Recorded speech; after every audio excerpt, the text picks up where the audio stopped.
Well, good morning. Good morning. My name is Willie Lawson, and this is the Morning Report.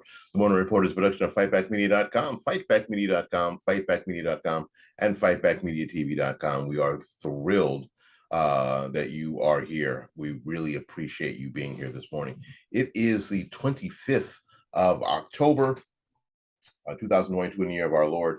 It is 78 degrees out, and sun is shining. Got the backyard cut a couple days ago. Looks great. Looking forward to getting out into it today. Maybe doing some videos on YouTube. Maybe doing some videos for Rumble. Again, we hope that you are well. I sort of changed the workflow here. Hopefully, I'm working out the bugs because I wanted to make it. Frankly, I wanted to make it easier. I need to make this easier. We got something, like I said, every day is a great day. But some days it's raining, and it's raining a little bit on my house. So I wanted to make this workflow a little easier. I don't know if I did that. I think I might have made it more complicated. For those of you who do YouTube and who do podcasts and the like, you get me. You understand what I'm saying? Especially my creator friends who are on TikTok. Boy, oh boy, you guys get it. Workflow is important. And that means if you don't, how you record something and how you process it so there's an end product that doesn't suck out loud. Yes. So we're working on that. And when I say we, I'm getting advice from people who do this all the time. As arrogant as I am willing to take advice on production value and the like. Christmas time is coming.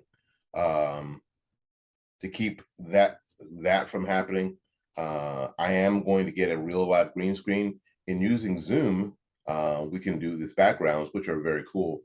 But with Zoom being a virtual green screen, we see that sometimes we have this sort of action here that we don't necessarily like. We have enough light in the front for my beautiful brown skin, but we want to clean it up a little bit. How about that? And between that and Wondershare with these backgrounds, it's freaking awesome. So we're just clean it up a little bit. Why? For me? Well, sure, for me, because I have to watch it too, but mostly for you, because I want you to be proud. We want you to be proud to show these videos and these podcasts to your friends and to your neighbors, especially moving forward, because it's going to be super important that we're able to do that. Getting out correct information, getting out conservative information. So we want to make sure that we have the best product we can for you. All right. Fun stories today. When life is good for me. Life is good for me when I know that I was right, and that if I just wait, I'm proven right, and I don't have to prove myself right. I can just wait and go, wait for it, and then I'm right. And that's what's happening now. That's what's happening.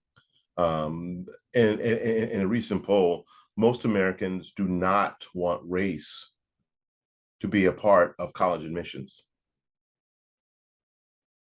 Well, two things are happening here, and we'll talk about that when we get there. The gubernatorial debate in Florida was last night. Charlie one trick pony Crist against Superman Ron DeSantis, and we'll talk a little bit about that. And debates in general. The Democratic debate strategy thus far this midterm has been a disaster. And I don't know why these grown people, these grown ass adults, can't figure out what they're doing is not working. But it's up to them. It's up to them. And a Marco Rubio campaign canvasser was brutally attacked. Imagine that had this been a Charlie Crist canvasser or a Val Demings canvasser, and we'll talk a little bit about that. Oh, Lord of mercy, be careful out there. be careful out there. All right, we're taking a little break. We'll be back with more of the program right after these messages.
Well, hey everybody, my name is Willie Lawson, and you guys know that I do a lot of stuff on the internet.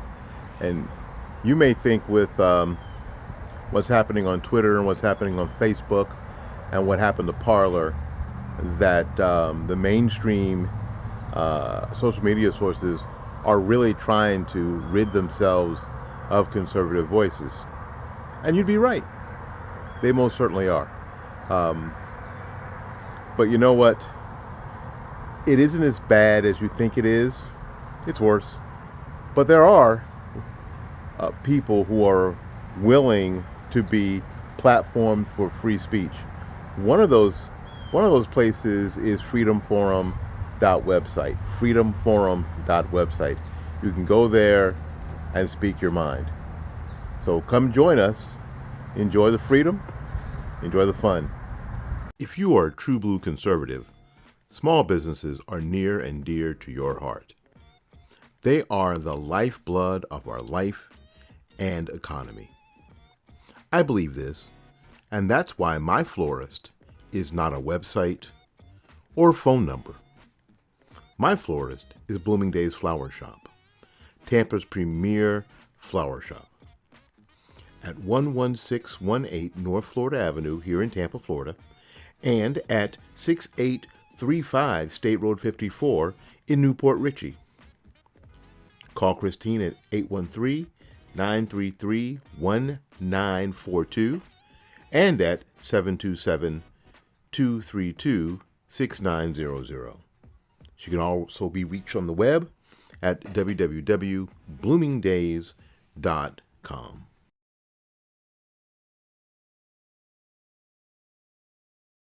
One of the things that I get asked most is where can I get information that is not tainted with liberal bias, especially here in the Tampa Bay area.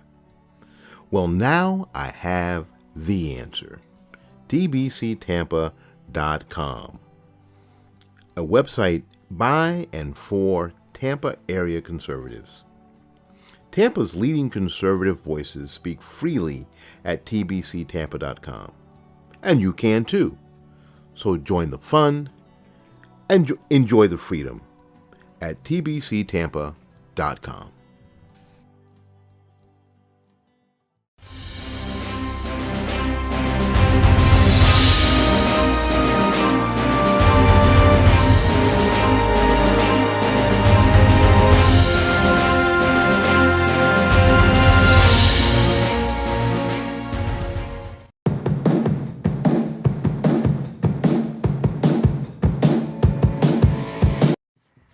My name is Willie Lawson, and this is the Morning Report.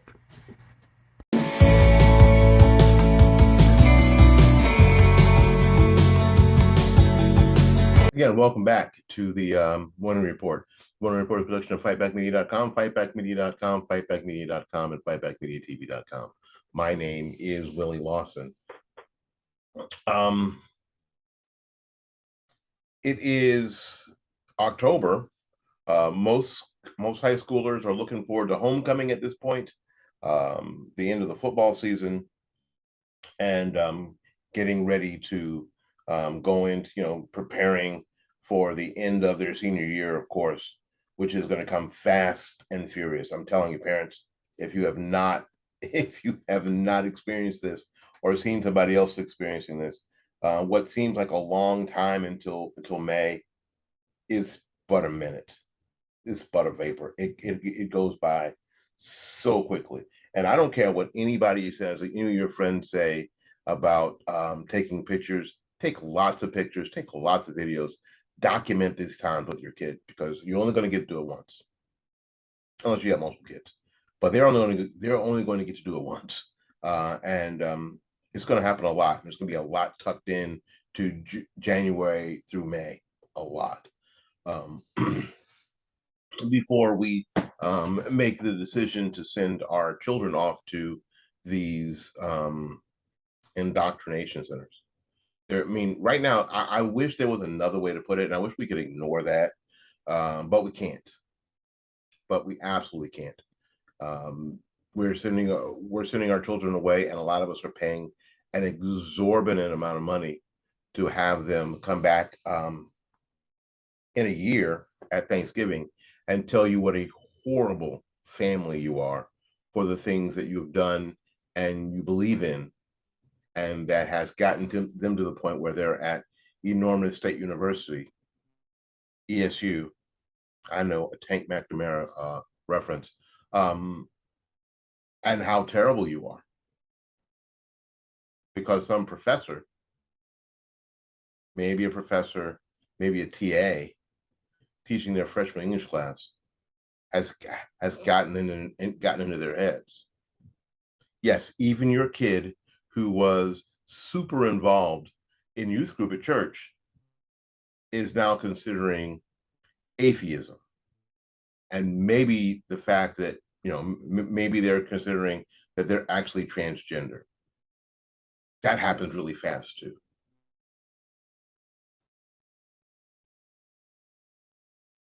But in any case,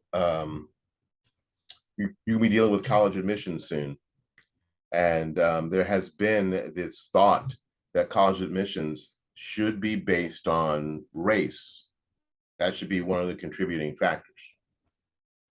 On October 31st, in just 6 days, the United States Supreme Court will hear oral arguments in the cases challenging race-conscious admissions at Harvard and at the University of North Carolina at Chapel Hill. Edward Bloom, who brought forth the cases, believes that this kind of college admissions violates the U.S. Constitution and federal law, according to the Washington Post. If things go his way, Bloom said in an interview, I think that this is just the beginning of the restoration of really the founding principle of our civil rights movement. The Post reported, adding that Bloom said that the founding principles were that your race, your ethnicity should not be used to help you or harm you in your life endeavors. I think the majority of Americans will think of this as a good outcome, and then it be a stepping stone to other good outcomes, not just in law, but in the way that we see each other. Now, I'm going to go on a rabbit trail for a second. I know. I go on so many rabbit trails that they're paved. I know. But this opinion is at the center of what most Black conservatives believe. I don't want you to consider what I look like. I don't want you to make any assumptions, good or bad, because of the skin that covers my body. I don't want you, because you're a human being and you're an American to start with. So we start off at 100%. There isn't any more than 100%. We all start off at 100%. 100% of rights, 100% of responsibilities. We all start off at 100%. That is the utopia, if I may, that I want to achieve as an American society. That's the utopia.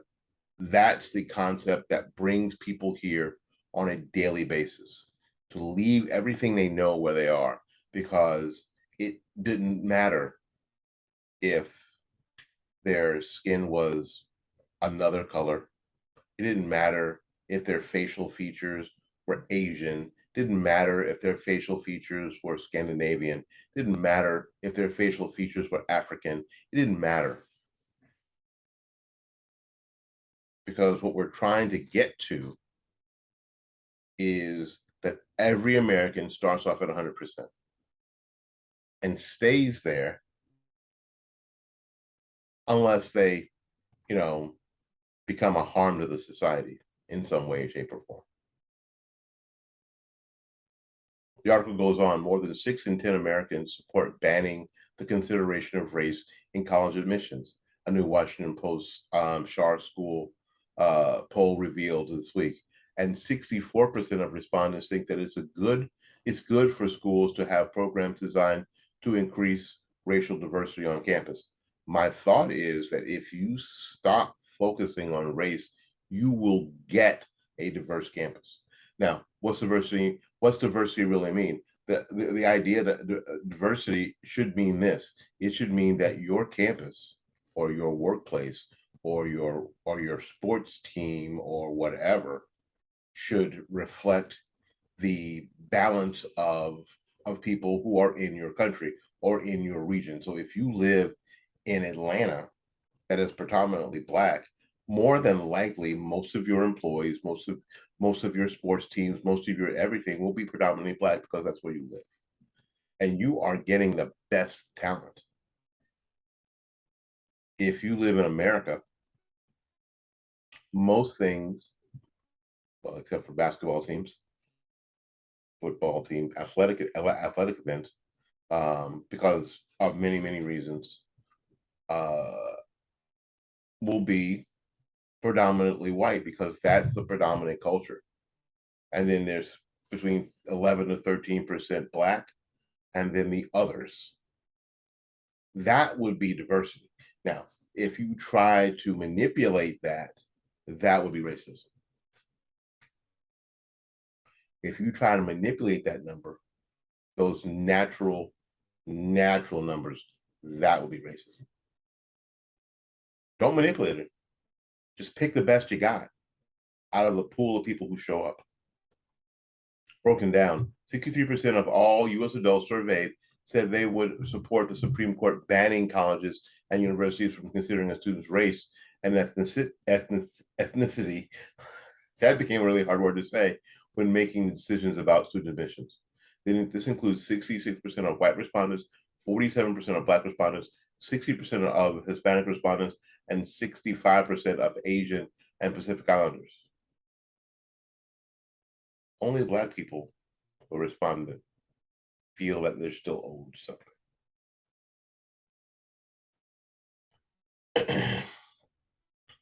You shouldn't ask a race question, Lisa. Olivia, a Cuban American mother of 7, told the Post. If they've got the grades, it doesn't matter if they're purple. If they've got the grades, it doesn't matter if they're purple. 36% of Americans said they oppose it, including 34% of white respondents, 53% of Black respondents, 40% of Hispanic respondents, and 35% of Asian and Pacific Islander respondents. I think it's interesting that 65% of Asian and Pacific Islanders respondents are opposing what's happening here. I mean, are for changing these policies. Now let's go to the stereotypes. Our Asian kids do really well in college. Not all of them, but as a group, they do really well. And those parents don't want their kids getting left out because some other race at Stanford is, quote, underrepresented. They don't want that. They don't want that at all. If you've got the grades and you meet up with all the other requirements, let's go. If your essay is good, if your high school transcripts are solid and you are participating in extracurricular events, and you're the president of that club and blah blah blah. If you are a good candidate, if your SAT score or ACT score is exemplary, then let's go. If you happen to have the name Chin, fantastic. If you happen to have the last name Williams, fantastic. If you happen to have the last name of Smith, your first name is Trevor or Brittany or Levante. I know I'm being so stereotypical here, but you guys get what I mean, right? It's important to have a race-neutral approach to getting into college, says Gwen Meeks from Missouri, who is white. Nobody's ever helped by giving people something they haven't earned through their own hard work. The Post noted that a group called Students for Fair Admission alleges that Harvard and UNC Chapel Hill practice unlawful discrimination in their admissions process. And other polls also show that Americans do not support college admissions that take race into consideration. In four polls from 2003 to 2016, Gallup found at least 2/3 of Americans saying that college admissions should be, quote, solely on the basis of merit. In 2013, a Washington Post ABC News poll found just over 3/4 of Americans opposed allowing universities to consider race. And in 2019, and again this year, the Pew Research Center found that more than 7 in 10 adults saying race or ethnicity should not be a factor in admissions. What do you think? Write in the comments below. What do you think? You know what I think. Now, there are a lot of moving pieces to everything. If you have, I'm going to use Black students for instance. If you are stuck in a underperforming, crappy school district, and you may have ability, you may have talent, but you have not been able to show that talent because where you go to school kind of sucks. So you didn't do really well on the SAT because you weren't prepared for it, although you could have done well, because unions, teacher unions, education unions have forced you and forced your parents into these failing school districts and would not let you out. Although you have 100% of the rights and responsibilities as an American, you have not been given the opportunity to show 100% of your talents. Should there be an allowance made for you to be able to do that? Should there? Write what you think about all of that in the comments. We'll take a little break. We'll be back with more of the program right after these messages.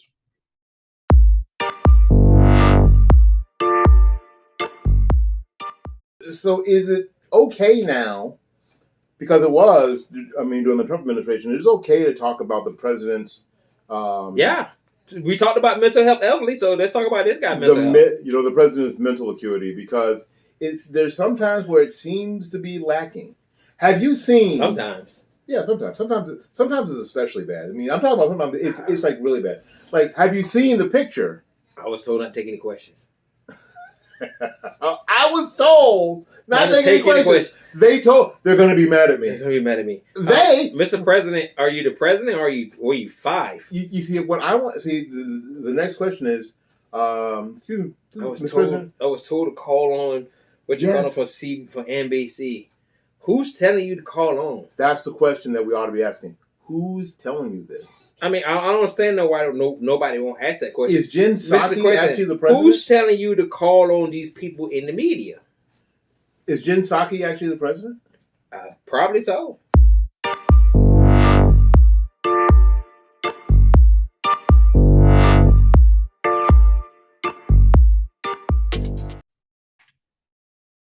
Well, hey, y'all. My name is Willie Lawson, and this is the Morning Report, a production of fightbackmedia.com, fightbackmedia.com, fightbackmedia.com, and fightbackmediatv.com.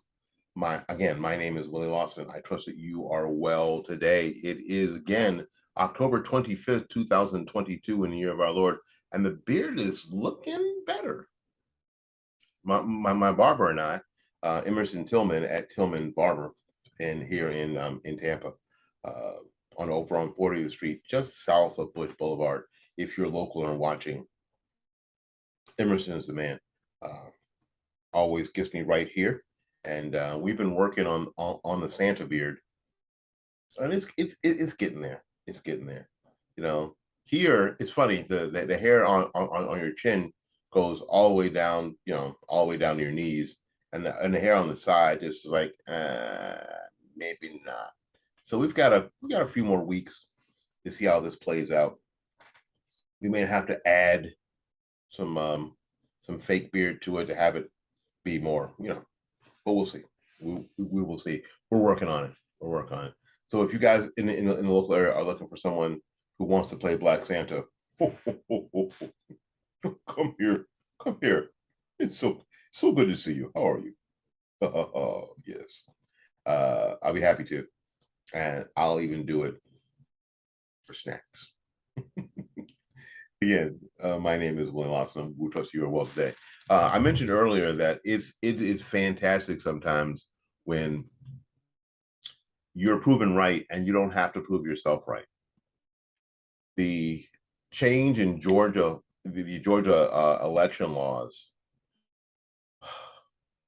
we knew did not restrict voting, did not disenfranchise people. It actually made it easier for more people to participate and have their votes counted, and have their opinions heard through voting than the system they had before. And we could now really be more confident that the results of these elections are as they should be. And now new numbers released from the Georgia Secretary of State, Brad Raffensperger, confirmed the state's new voter integrity laws passed last year, signed by Republican Governor Brian Kemp, have juiced record turnout just 2 weeks away from Election Day. In fact, ballots cast have already rivaled the numbers from 2020 presidential election, and it's a midterm year.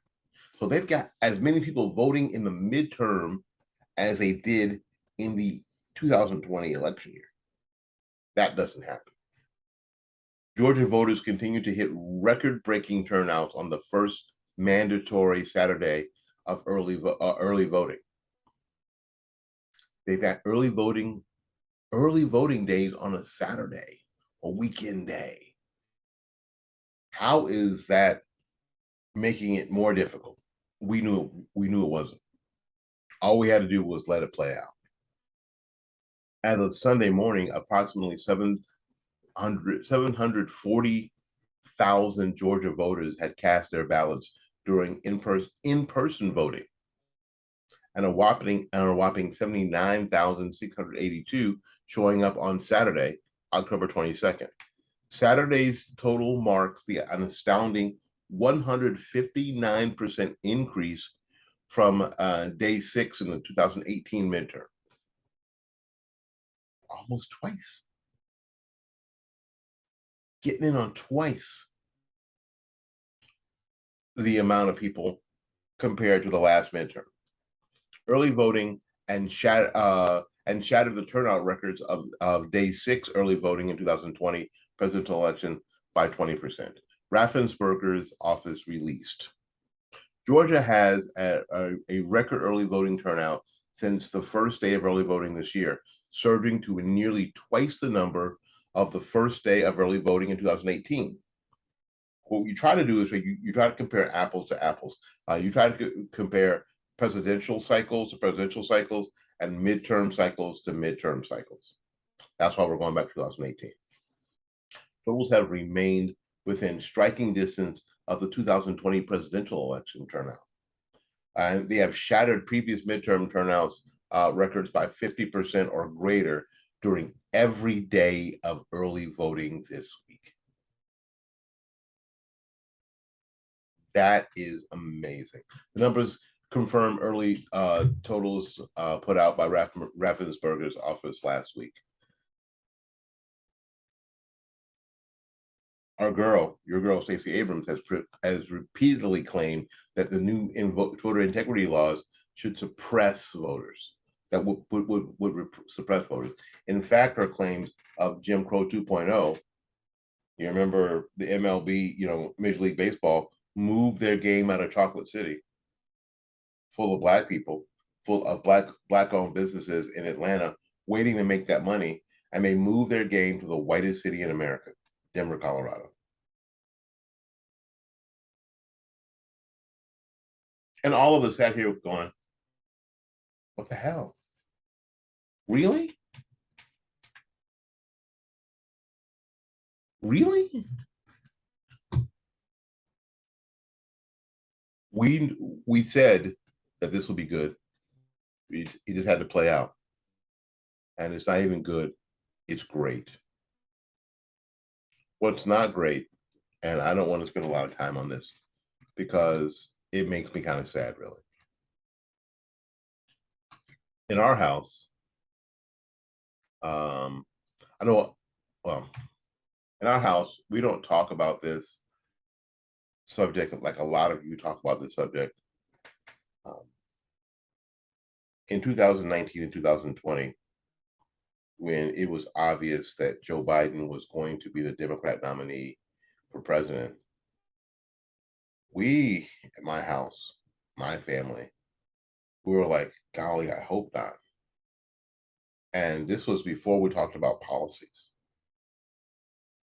We thought then that this man, this human being, is in no shape to do this.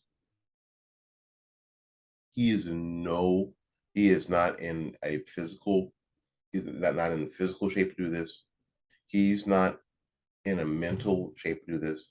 That his mental acuity is struggling. Joe Biden is on the struggle bus, and I don't mean to be disrespectful. Joe Biden is on the struggle bus. And the person that we blame the most is Joe Biden, is Dr. Joe Biden. I don't know whether she just wants to live, she wanted so badly to live in the White House because I don't know, did Michelle Obama give her a bunch of crap? Did Michelle Obama stick it in her face a lot? And she just had to get in the White House. So she let the cabal, and I believe it's the cabal, use her husband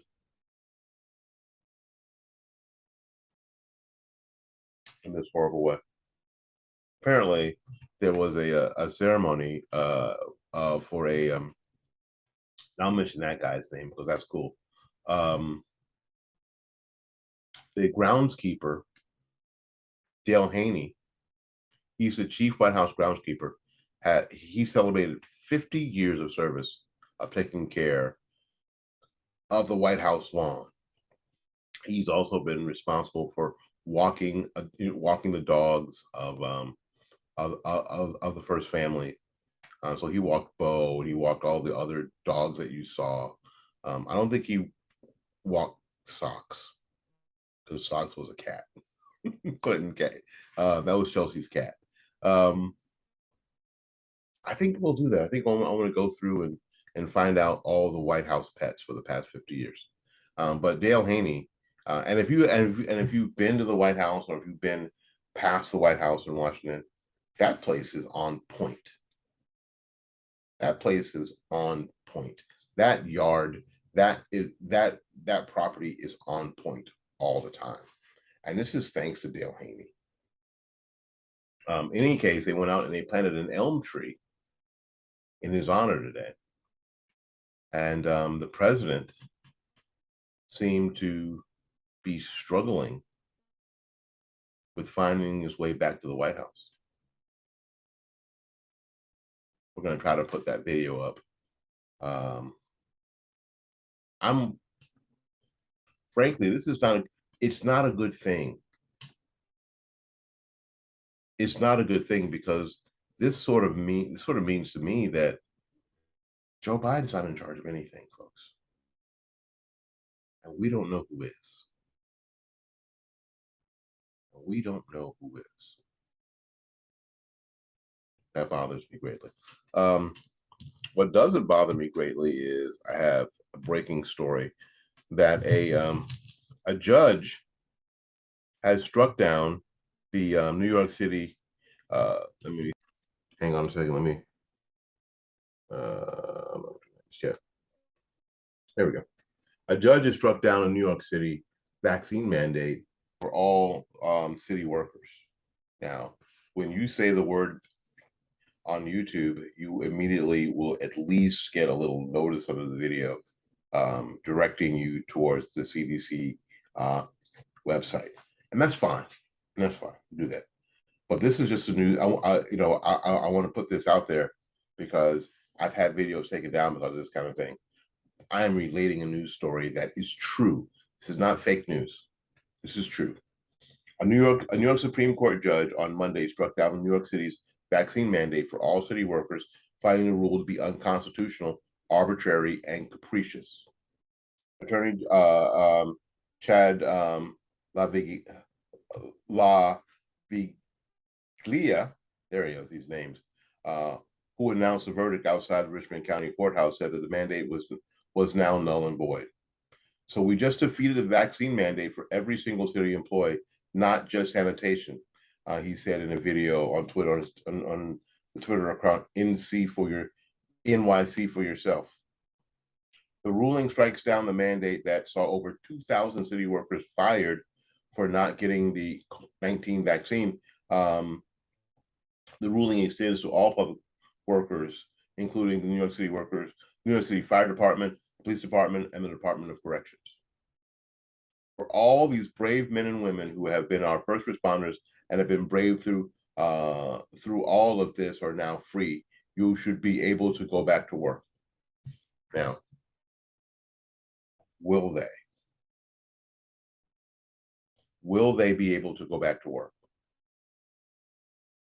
Will Mayor Adams back down and go,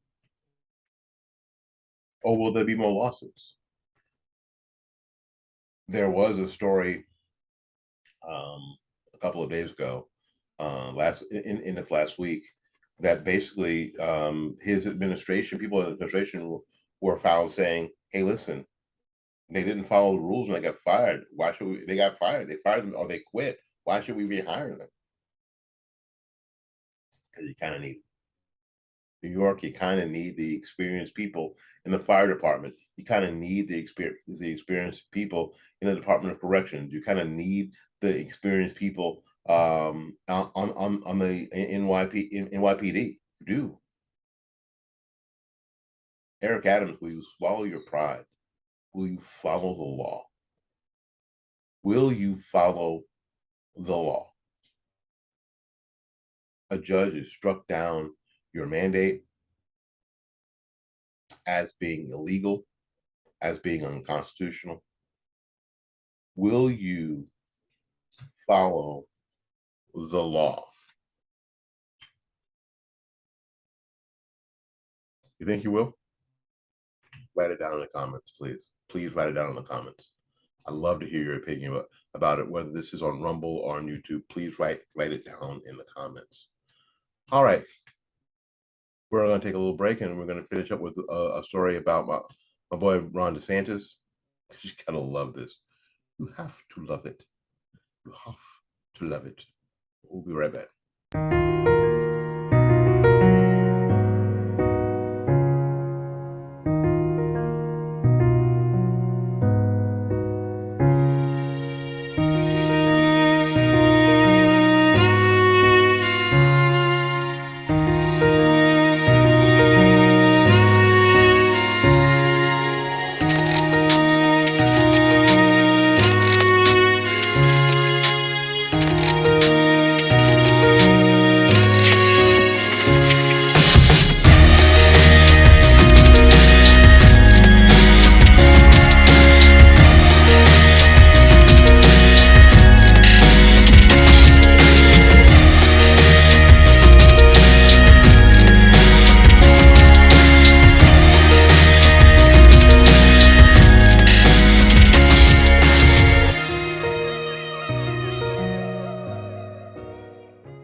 Well, hey everybody, my name is Willie Lawson, and you guys know that I do a lot of stuff on the internet.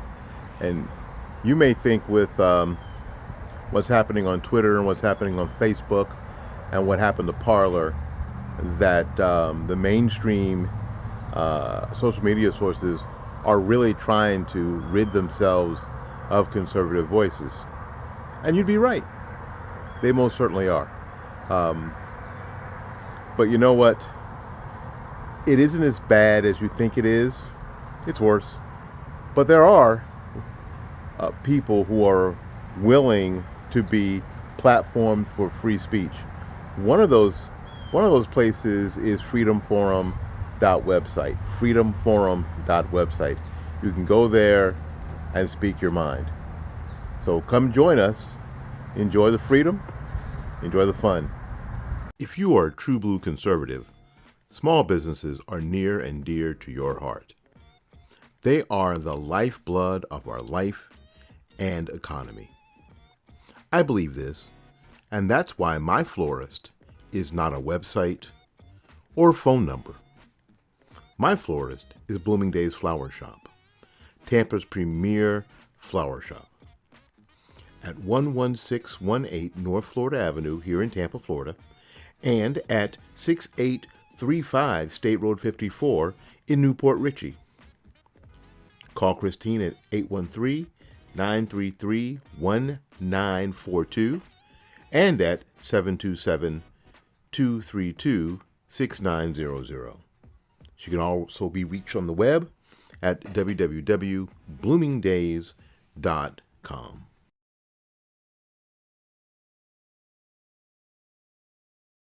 One of the things that I get asked most is where can I get information that is not tainted with liberal bias, especially here in the Tampa Bay area. Well, now I have the answer. tbctampa.com, a website by and for Tampa area conservatives. Tampa's leading conservative voices speak freely at tbctampa.com, and you can too. So join the fun and enjoy the freedom at tbctampa.com.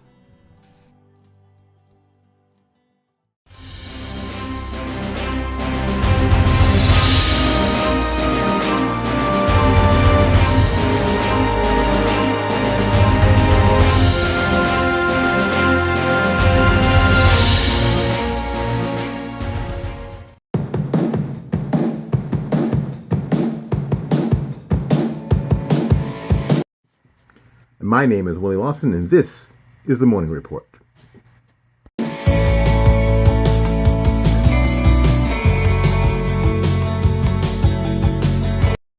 Well, again, good morning. My name is Willie Lawson. This is the Morning Report.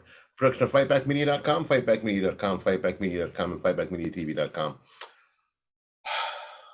Well, we are headed towards the home stretch here, and there is absolutely no way to finish up better than what we're going to finish up with here. My girl Christina Pushaw, who is fantastic, tweeted this on this day 4 years ago.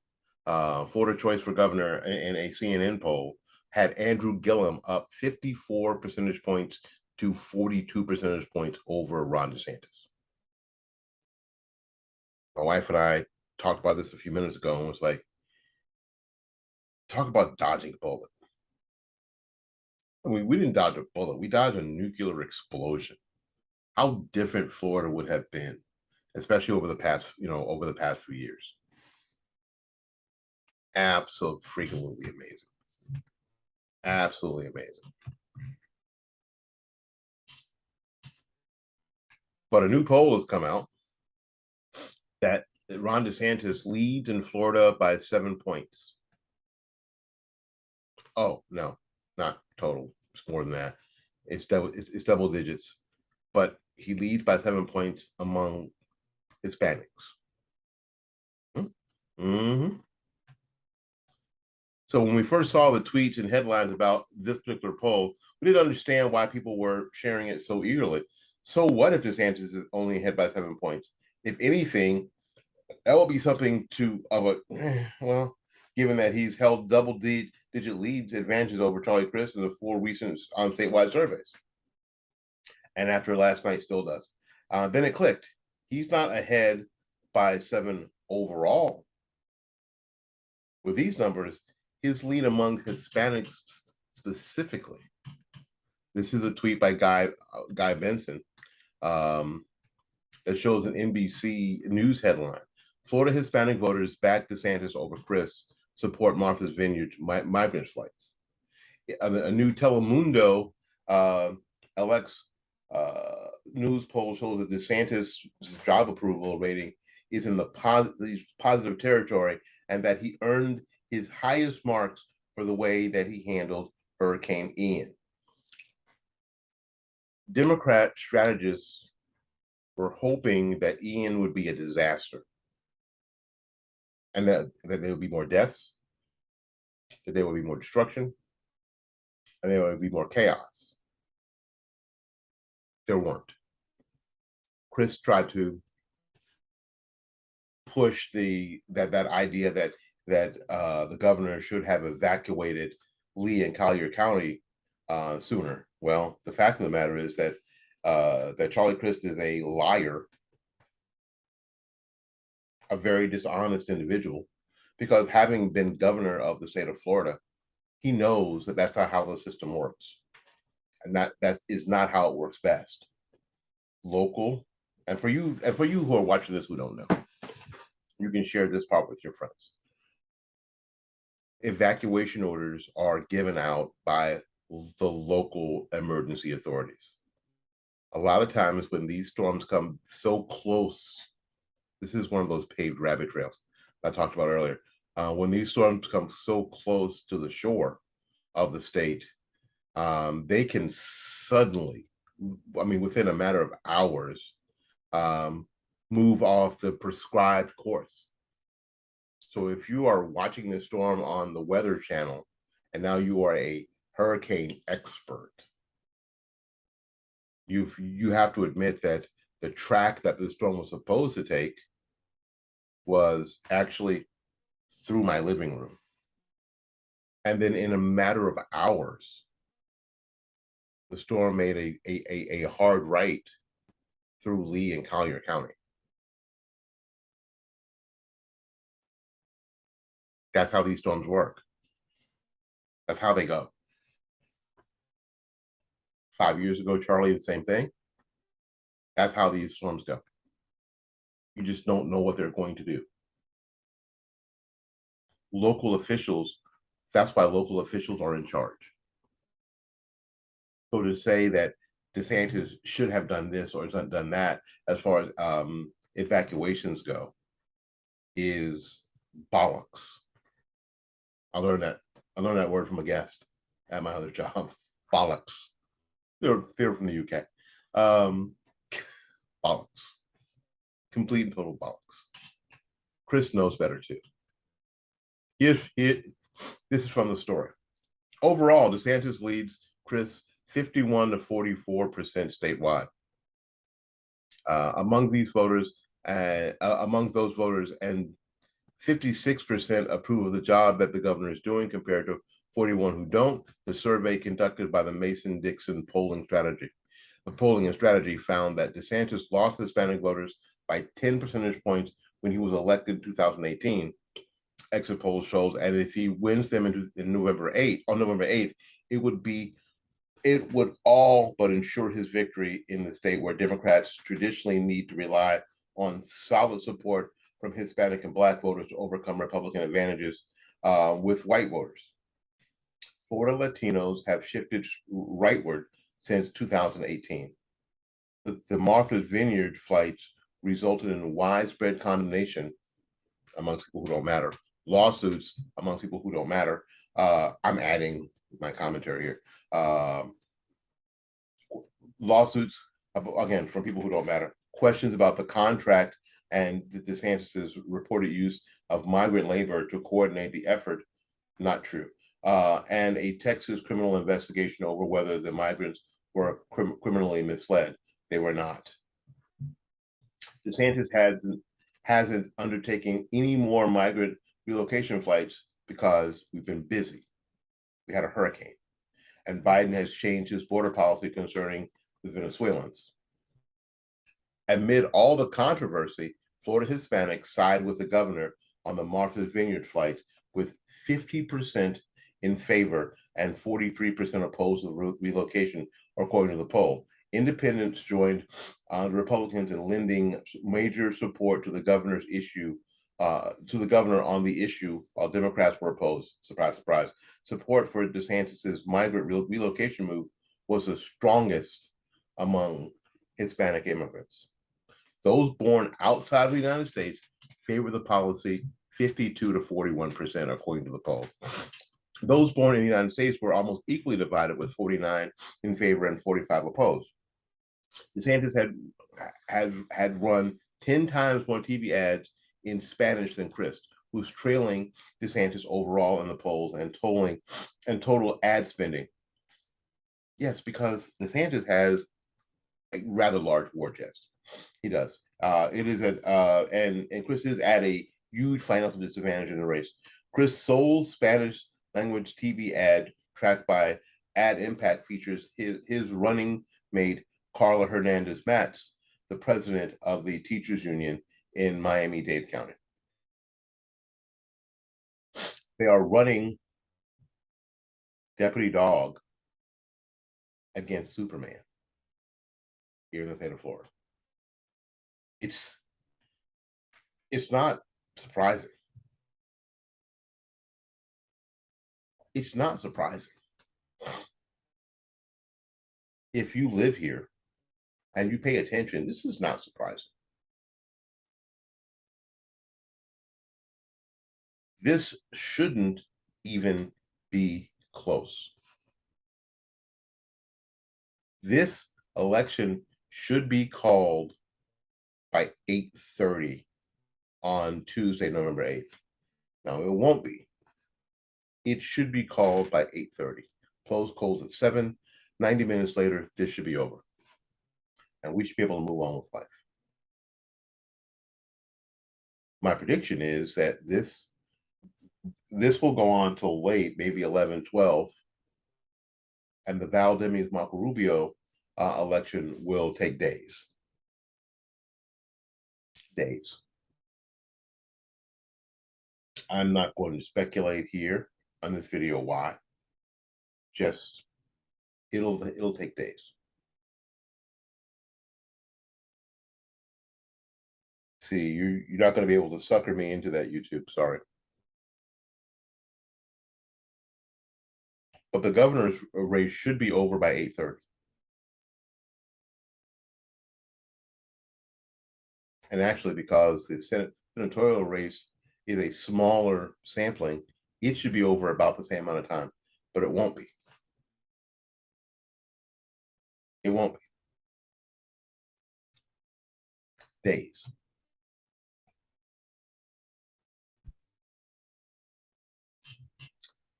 Early voting has started yesterday. So I'm going to get out and do just that today on my way to work. And if you're in Florida and you're watching this, and we have some viewers here in Florida. Listen, if you're a Florida viewer or listener to this podcast, send me an email at fightbackmedia@gmail.com. Fightbackmedia@gmail.com. Can't wait to hear from you. Anyway, thank you for watching. Thank you for listening. Until we see you again, go out there and learn something, love somebody, and for goodness sakes, y'all take care of yourself. We'll see you when we see you. Bye-bye now.